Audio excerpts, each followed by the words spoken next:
The first day of school after summer break should have been exciting for 10-year-old Marcus Williams, but instead he stood outside Lincoln Middle School with tears streaming down his face and his brand-new backpack torn open at his feet. 3 older boys surrounded him, laughing as they threw his books into a muddy puddle. "Give us your lunch money," the biggest one demanded. Marcus's hands shook as he pulled out 5 crumpled dollars his grandmother had given him that morning. She worked 2 jobs to provide for him, and those $5 were meant to last the whole week. The bullies grabbed the money and shoved Marcus hard. He fell backward, scraping his hands on the pavement. That's when 40 motorcycles turned the corner. The Iron Road Motorcycle Club was riding past on their way to a veterans' breakfast. They rode this route every Tuesday. But this Tuesday was different. Crash, the club president, saw what was happening and raised his fist. All 40 bikes pulled into the school parking lot with a roar that made every student freeze. The 3 bullies went pale. 40 bikers in leather vests dismounted their motorcycles and walked toward them slowly. Marcus was terrified too. He'd been taught to fear bikers, told they were dangerous gang members. But as the bikers got closer, he noticed something. Many of them had gray hair. Some walked with limps. Several had military patches on their vests. These weren't gang members. These were veterans. "You boys got a problem here," Crash asked calmly. His voice was quiet, but everyone heard it. "No, sir," one bully stammered. They started backing away. "Hold on," another biker named Steele called out. "You're not going anywhere until you apologize to this young man and give him his money back." The bullies looked at each other.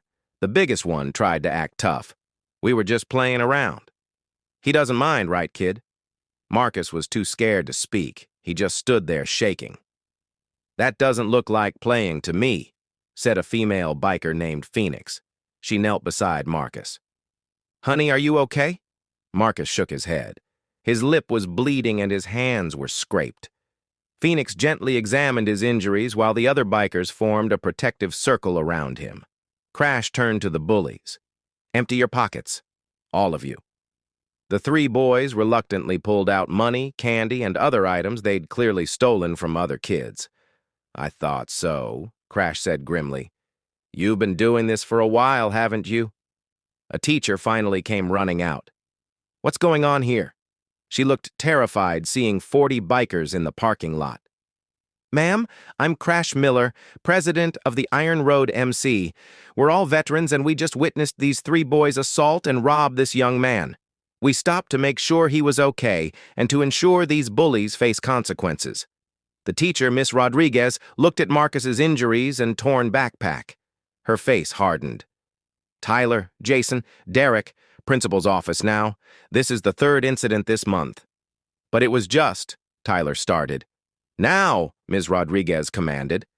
As the bullies walked away, Derek turned and glared at Marcus. "You're dead tomorrow," he mouthed. Steele saw it. He walked over to Derek and bent down to eye level.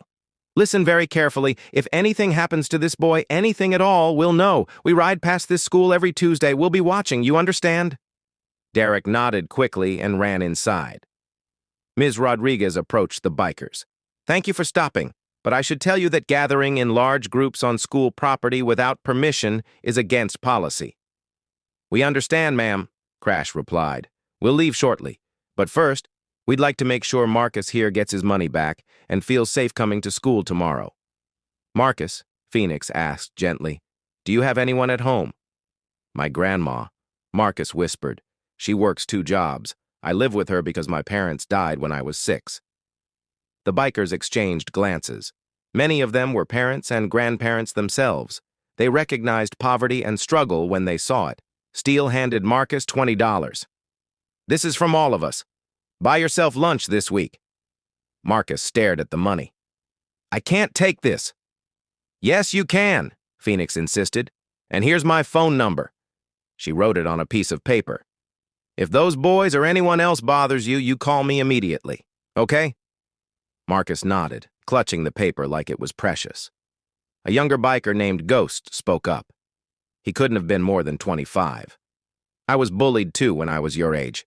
Every single day. It made me want to never go to school. But you know what helped? Finding people who had my back. Now you've got 40 people who have yours. The bikers started mounting their motorcycles. Before they left, Crash made an announcement loud enough for everyone in the parking lot to hear. "We're the Iron Road Motorcycle Club. We're all veterans who served this country. We ride past this school every Tuesday morning at 7:30. And we'll be paying attention. Anyone who thinks it's fun to hurt smaller kids should know that we don't tolerate bullies. Not in our military units and not in our community." The message was clear.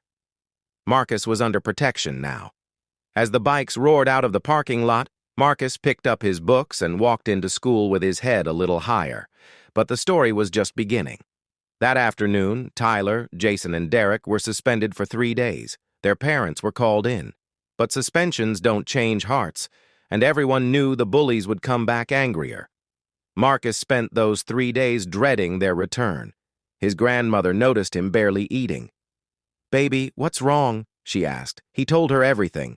About the bullying that had been happening since last year, about the bikers who'd helped him, about the threat Derek had made. Marcus's grandmother, Dorothy Williams, was a strong woman who'd survived poverty, racism, and losing her only daughter to cancer. But hearing about her grandson being terrorized broke something in her. The next Tuesday morning at 7:20, Dorothy stood outside Lincoln Middle School with Marcus. They waited. At exactly 7:30, 40 motorcycles rounded the corner. Crash saw them waiting and pulled over. "Ma'am," he said, taking off his helmet. "I'm Crash Miller. We met last week." Dorothy extended her hand. "Mr. Miller, I'm Dorothy Williams, Marcus's grandmother. I wanted to thank you personally for helping my grandson. You didn't have to do that." "Yes, we did, ma'am," Crash replied. "We don't walk past kids in trouble. That's not who we are." Dorothy's voice shook. "Those boys come back today." Marcus is terrified. "I called the school, but they said they can't do anything unless something happens first. I can't afford private school, and I can't homeschool because I work. I don't know how to keep him safe." Phoenix dismounted her bike. "Ms. Williams, what time does school start?" 7:50, Dorothy replied. "And what time does it end?" 3:15. Phoenix turned to Crash. "We can adjust our route. Come by at 7:40 and 3:15 every day. Make our presence known." "That's a lot to ask," Dorothy protested. "You have lives and jobs. We're mostly retired military, ma'am," Steele explained. "We have time, and this is exactly the kind of thing we do. We're not just a motorcycle club. We're a brotherhood dedicated to serving our community. Protecting kids is part of that. So for the next month, every school day, the bikers showed up. Not all 40 every time, but at least 10. They'd park their bikes, wave to Marcus, and make sure everyone saw them. The bullies kept their distance. But more than that, something unexpected happened. Other kids started approaching the bikers. A shy girl named Emma told them about older boys who followed her home making inappropriate comments. The bikers started escorting her the 3 blocks to her house.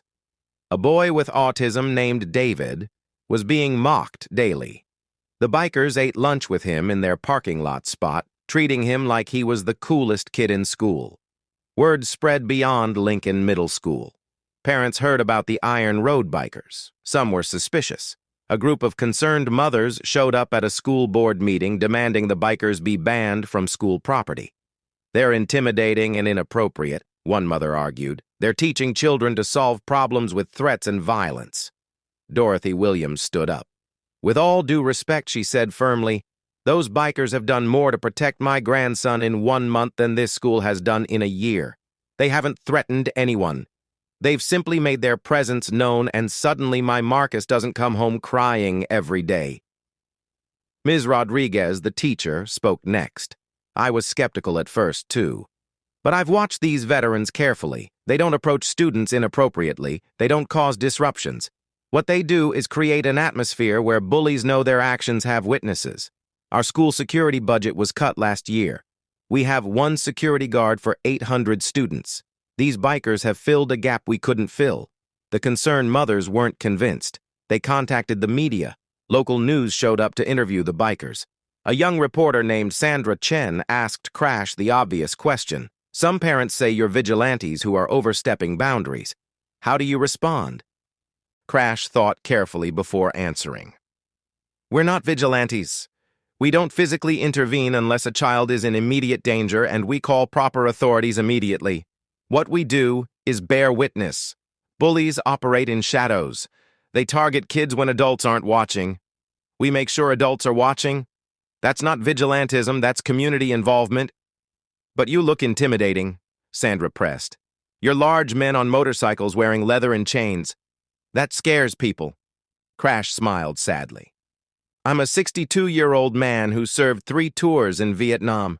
Steele over there is a Purple Heart recipient who lost his leg in Iraq. Phoenix is a nurse who volunteers at the VA hospital. Ghost is a college student working toward his teaching degree. We look how we look. But our actions speak for themselves. Ask Marcus Williams if we're scary. Ask Emma Rodriguez if we're threatening. Ask David Chen if we're inappropriate. Sandra paused. David Chen is my nephew. He has autism and he's been bullied his entire life. This is the first year he's actually excited to go to school. He talks about his biker friends constantly. Her voice cracked. You gave him something no one else could. Acceptance. The news story aired that night. It showed the bikers arriving at school, waving to kids, and leaving peacefully. It showed interviews with grateful parents and kids who felt safe for the first time. It showed Tyler, Jason, and Derek's parents defending their sons, claiming the boys were being unfairly targeted. But it also showed Marcus's scraped hands and torn backpack from that first day. Public opinion shifted overwhelmingly in favor of the bikers. But then something happened that tested everything. 6 weeks into the school year, Marcus was walking home alone. The bikers' schedule had changed that day due to a funeral for a fallen veteran. Nobody was there at 3:15. Tyler, Jason, and Derek saw their opportunity. They cornered Marcus 3 blocks from school in an alley. Thought your biker friends would always be around, Tyler sneered. Guess not. We told you that you were dead. Marcus tried to run, but Jason grabbed his backpack. They pushed him down hard. This time, they didn't just want money. They wanted revenge for all the humiliation the bikers had caused them. Marcus curled into a ball as they kicked him. But then he remembered the paper Phoenix had given him with her phone number. He grabbed his phone and hit dial. Phoenix answered on the first ring. Marcus could barely speak through tears and pain, but he managed to gasp out his location. Phoenix made 2 calls, one to 911 and one to Crash. 8 minutes later, 3 police cars and 20 motorcycles descended on that alley. The bullies tried to run, but there was nowhere to go. Police arrested all 3 of them. This time it wasn't just suspension. This was assault. The charges were serious. Marcus was taken to the hospital with bruised ribs and a possible concussion. Phoenix rode in the ambulance with him while Crash called Dorothy at work. When Dorothy arrived at the hospital, she found her grandson surrounded by bikers. Ghost was holding his hand. Steele was cracking jokes to make him smile. Phoenix was coordinating with doctors. These strangers had become family. Marcus is going to be okay, the doctor told Dorothy, but he'll need to stay overnight for observation. Dorothy broke down crying. The bikers gave her and Marcus privacy, but stayed in the waiting room all night. When nurses tried to tell them visiting hours were over, the hospital administrator appeared. Let them stay, she said quietly. Those men are veterans. They've spent enough nights in hospitals themselves. They understand what it means to stand watch. The next morning, the local news was back. This time they wanted to know what charges the bullies would face. The district attorney, a woman named Jennifer Walsh, held a press conference. Tyler Morrison, Jason Blake, and Derek Patterson are being charged as juveniles with aggravated assault. Given their ages and the circumstances, they'll likely face juvenile detention, probation, mandatory counseling, and community service. But I want to be clear, this community will not tolerate violence against children. She looked directly at the camera. And I want to thank the Iron Road Motorcycle Club for their quick response. They potentially saved this young man from much more serious injuries. Not everyone was happy. Tyler's father, a wealthy businessman, hired an expensive lawyer. His strategy was to paint the bikers as the real problem. Your Honor, he argued at the juvenile hearing, my son was driven to desperation by being constantly intimidated by a motorcycle gang. He felt threatened and acted out. Judge Morrison, an older black woman who'd seen every excuse imaginable, wasn't having it. "Counselor," she said coldly, "I've reviewed the evidence. Your son and his friends assaulted a smaller child who'd done nothing to them. The bikers were not present during the assault. They responded after being called for help. Your son's actions were premeditated and cruel. The judge sentenced all 3 bullies to 6 months in juvenile detention, 2 years probation, and 500 hours of community service. She also ordered them to pay restitution to Marcus for his medical bills." As they were led away, Derek looked back at Marcus one more time. Marcus was sitting between Crash and Phoenix. He wasn't alone anymore, and Derek could see it. Whatever power the bullies had once held was gone. The story should end there, but it doesn't. Because something beautiful happened in the aftermath. The Iron Road Bikers started a program called Safe Passage. They coordinated with schools across the county to provide volunteer security during arrival and dismissal times.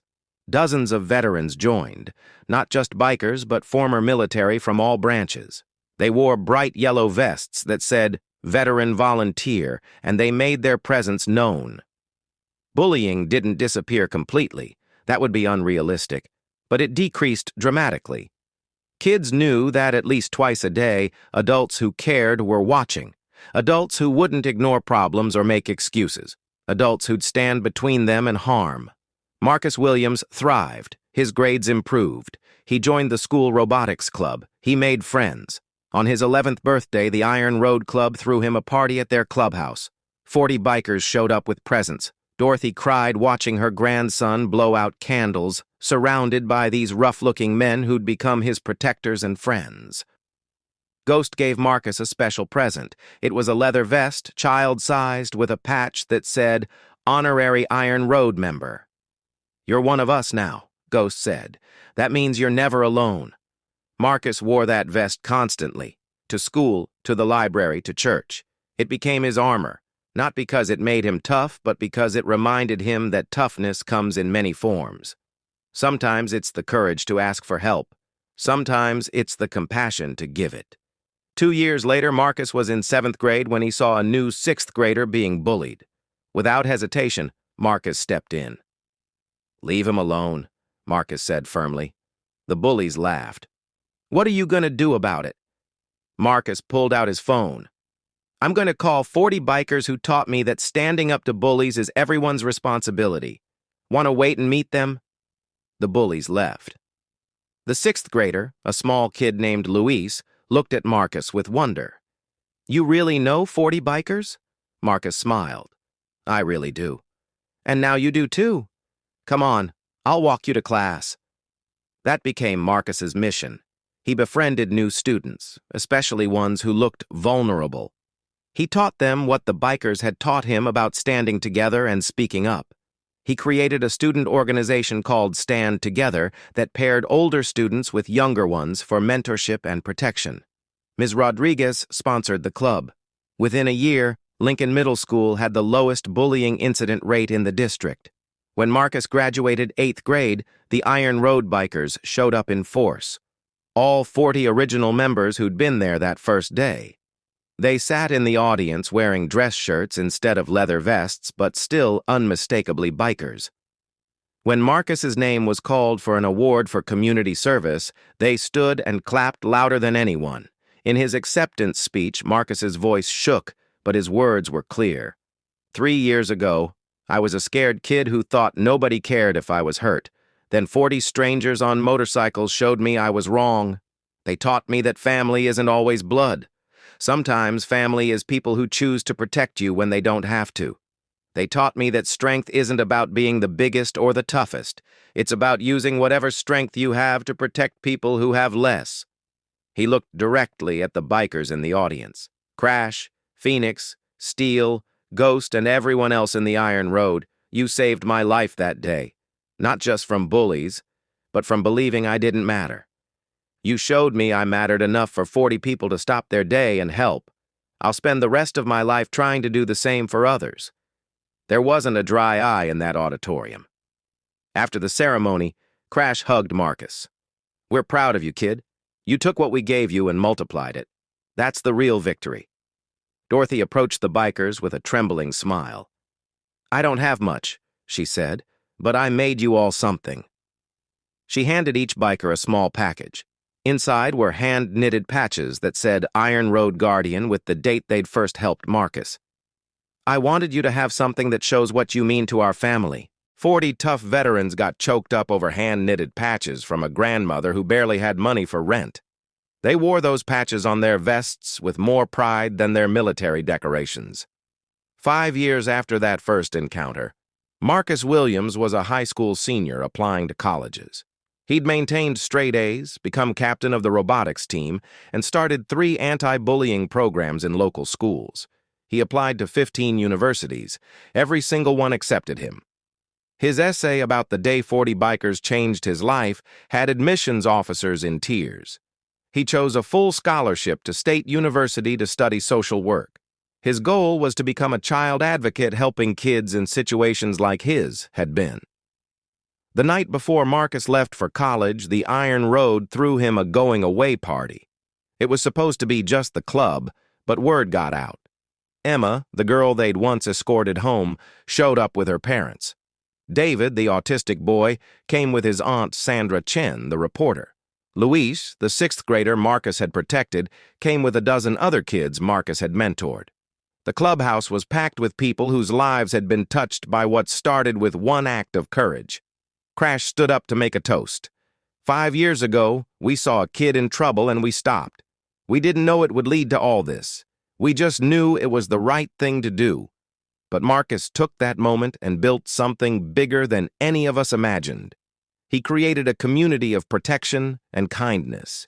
He proved that one person standing up can inspire hundreds to do the same. Marcus stood up, tears streaming down his face. I want to say something, he began.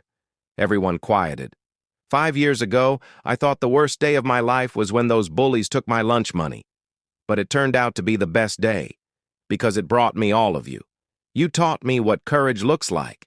It's not about being fearless. It's about being scared and doing the right thing anyway. It's not about being the strongest. It's about using your strength for others. And it's not about being perfect. It's about showing up when it matters. He looked around the room. Everyone here showed up for me. Now I promise to show up for others the same way. The party continued late into the night with stories and laughter and tears. Phoenix pulled Marcus aside at one point.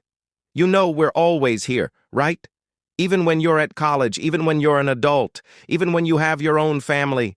You're Iron Road now. That's forever. Marcus hugged her tight. I know. And that's the greatest gift anyone ever gave me. The next morning, 40 motorcycles formed an escort to take Marcus to the bus station.